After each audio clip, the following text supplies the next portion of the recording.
magkakaplano at magpapagawa. At huli na lang po, kung mapapansin po nyo na kapasking naman, lahat ng project natin, kung magkano yung mga proyekto, yung project cost natin dito. Ang project cost natin, baka nagugulat po yung iba, lalo na yun, sa marunong sa construction. Kung maalala po natin, kung 2019, may mga naabot na rin tayo na mga, hindi naman eksaktong proyekto, pero similar. Meron halimbawa sa barangay ko, sa barangay Ubog, tinatayo. Siguro mas malaki naman ng konti yun. Pero ang project cost noon, 2019 po ito, hindi ko alam po, 2018 na dito, early 2019, nasa 48 billion pesos yun. 2019. Ano naman po natin lahat, mula 2019 hanggang 2025, nagtaas ang presyo ng bilihin, tama po ba? Presyo ng semento, bakal, taas po lahat yan. Pero, kung mapapansin po ninyo, kung nasa 40 plus million na noong 2019 ang mga proyektong gantong itsura, ngayon po, 2025, na-implement natin ang proyekto na ito sa halagang 43 billion lamang.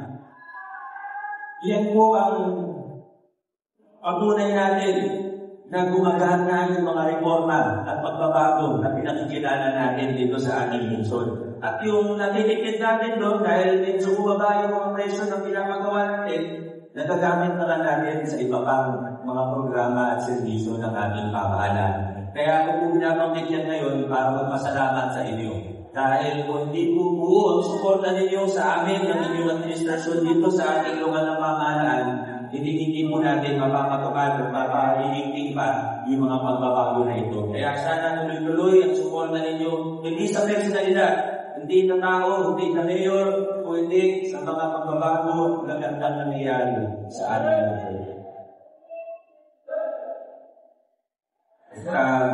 Yung mga lilit na bagay, pati yung construction ng wall natin, lahat ng detalye, nandito po, hindi sa liman po basahin namin. Hindi ko na masyadong aabahan namin ng mensahe. Kasi po akong makasama kayo ngayon. Excited na rin po akong umakyat. Kung nakarangay ko lang, andun po akong inspection ako nung sa araw ko walang pasok na doon. Pero talaga masasabi natin na maganda magkakagawa. Kung di maliliit na ng problema, ayusin po yan. Importante, pwede na po. Hindi na tayo, magagamit ang ating makataan, magagamit ang ating mga OWA, yung pagsamahan, at ang mga senior citizens natin. Congratulations! Maraming congratulations sa aking